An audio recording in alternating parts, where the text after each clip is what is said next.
विद्यार्थियों, आप सभी का मैं एक बार फिर से अपने आज के वर्ग में अभिनंदन करता हूं। पिछले वर्ग में हम लोगों ने आर्थिक विकास के निर्धारक तत्वों के अंतर्गत आर्थिक तत्वों का अध्ययन किया था।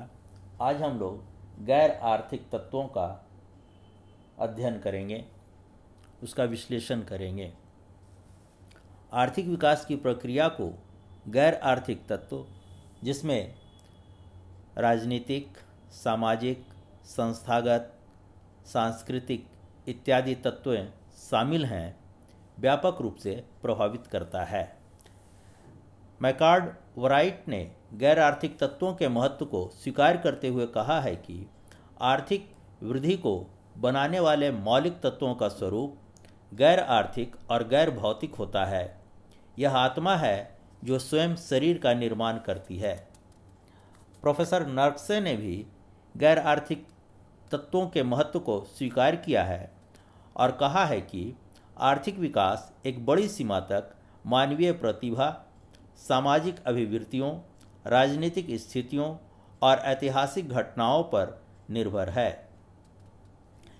इन कथनों से यह स्पष्ट होता है कि किसी भी देश के आर्थिक विकास के निर्धारण में गैर आर्थिक तत्वों का काफ़ी अधिक महत्व होता है। आर्थिक विकास को निर्धारित करने वाले गैर आर्थिक तत्वों को हम इस प्रकार अभिव्यक्त कर सकते हैं। सामाजिक एवं संस्थागत तत्व। सामाजिक एवं संस्थागत तत्वों का आर्थिक विकास से घनिष्ठ संबंध है। प्रोफेसर नर्कसे ने कहा है कि आर्थिक विकास का मानवीय मूल्यों, सामाजिक प्रवृत्तियों, राजनीतिक दशाओं और ऐतिहासिक घटनाओं से एक घनिष्ठ संबंध रहा है। रूढ़िवादी और कठोर सामाजिक व्यवस्था जैसे जाति प्रथा, छुआछूत, संयुक्त परिवार प्रणाली, उत्तराधिकारी के नियम, भूधारण की दोषपूर्ण व्यवस्था, भूमि एवं संपत्ति के प्रति मोह, अंधविश्वास, धार्मिक पाखंड, परिवर्तन के प्रति विरोध, सामाजिक अपव्यय जैसे तत्व आर्थिक विकास के मार्ग में बाधा उत्पन्न करते हैं। अर्धविकसित देशों की सामाजिक संरचना में प्रायः इन संस्थागत तत्वों का वर्चस्व होता है, जिसके कारण वहाँ आर्थिक विकास की प्रक्रिया अवरुद्ध रहती है या फिर धीमी गति से चलती रहती है। इस संबंध में किंडलबर्ग ने ठीक ही कहा है कि जहाँ सामाजिक व्यवस्था निश्चित जाति प्रणाली द्वारा प्रशासित होती है और जो व्यावसायिक गतिशीलता को रोकती है, वहाँ व्यक्ति में सामाजिक उन्नति के लिए मितव्ययता की इच्छा को विकसित करना काफ़ी कठिन है। अर्धविकसित देशों में आर्थिक विकास तब तक संभव नहीं है जब तक इन सामाजिक, सांस्कृतिक, धार्मिक संस्थाओं का नए सिरे से नवनिर्माण न कर दिया जाए। इस दृष्टि से यह आवश्यक है कि संस्थागत सुधारों को इस प्रकार से आरंभ किया जाए जिससे कि लोगों की रूढ़िवादी धारणाओं में परिवर्तन लाया जा सके, उनमें भौतिक दृष्टिकोण उत्पन्न किया जा सके और जो विकास की गति में सहायक साबित हो सके। मायर एवं बाल्डविन ने इस संदर्भ में कहा है कि न केवल आर्थिक संगठनों में बदलाव किया जाए, बल्कि सामाजिक संगठनों में भी संशोधन किया जाए ताकि मूल्यों और प्रेरणाओं का मूलभूत समूह आर्थिक एवं सांस्कृतिक परिवर्तनों के लिए अधिक हितकर हो। राजनीतिक स्थिरता और कुशल प्रशासन। किसी भी देश का आर्थिक विकास काफ़ी हद तक उस देश की राजनीतिक स्थिरता और कुशल प्रशासन व्यवस्था पर निर्भर करती है। लोइस ने इस संबंध में कहा है कि आर्थिक गतिविधियों को प्रोत्साहित अथवा हतोत्साहित करने में सरकार का व्यवहार महत्वपूर्ण भूमिका निभाता है।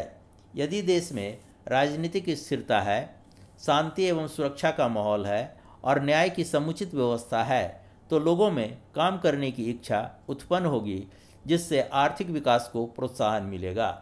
इसके विपरीत यदि राजनीतिक अस्थिरता है, प्रशासन तंत्र में भ्रष्टाचार का बोलबाला है और सामाजिक अशांति है, तो ऐसी परिस्थिति में विनियोग संबंधी निर्णयों पर प्रतिकूल प्रभाव पड़ेगा, जिसके परिणाम स्वरूप पूंजी का विनियोग घटेगा।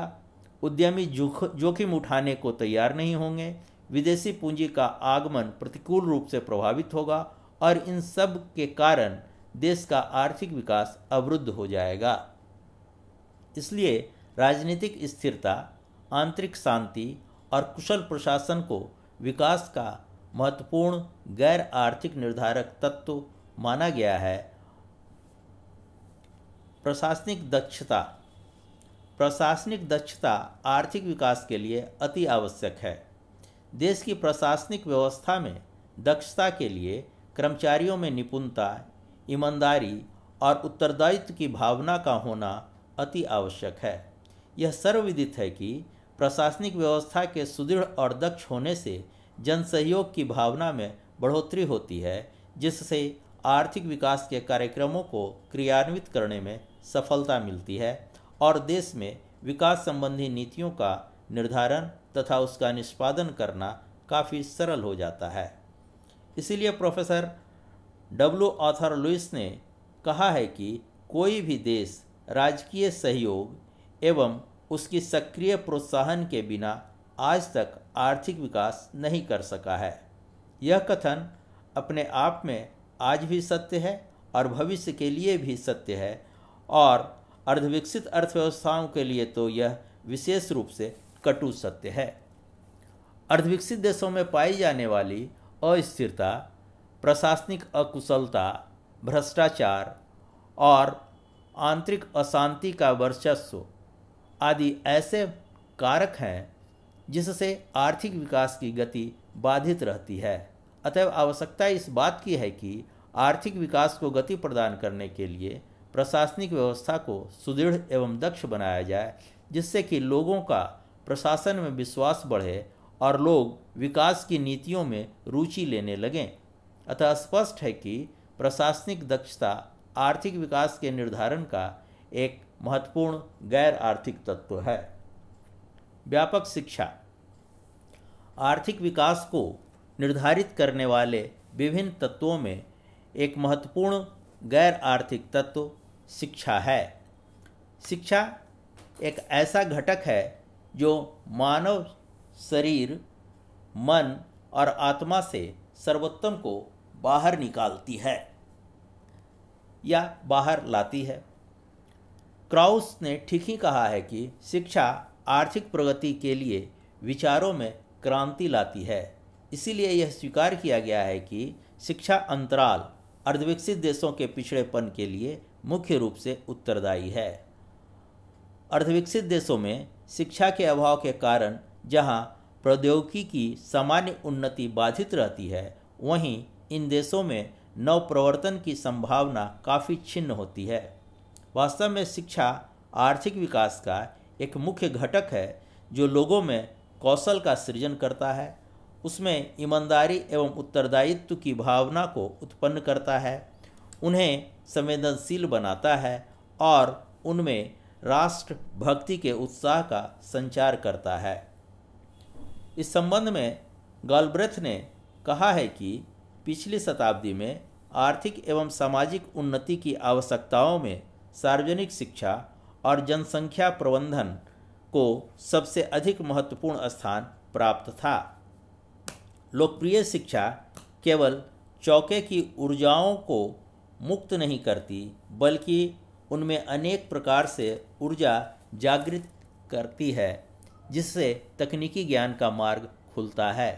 जब तक प्रबुद्ध लोग औद्योगिकरण के लिए उन्नत तकनीक के प्रयोग में रुचि नहीं लेंगे, आर्थिक उन्नति संभव नहीं होगी। नई विधियों और नई तकनीकों को स्वीकार करने के लिए लोकप्रिय शिक्षा ही एकमात्र उपकरण है जो लोगों के ज्ञान की सीमा को विस्तृत करेगी। पढ़े लिखे लोग मशीनों की आवश्यकता का अनुभव करेंगे। यह इतना स्पष्ट नहीं है कि मशीनें पढ़े लिखे लोग प्राप्त करने की आवश्यकता देखेगी।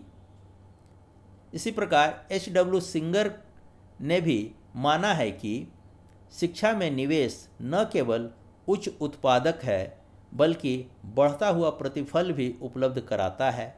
इसीलिए शिक्षा मानवीय पूंजी और सामाजिक उन्नति की रचना में पथ प्रदर्शक की भूमिका निभाती है, जो बदले में देश की उन्नति निर्धारित करती है।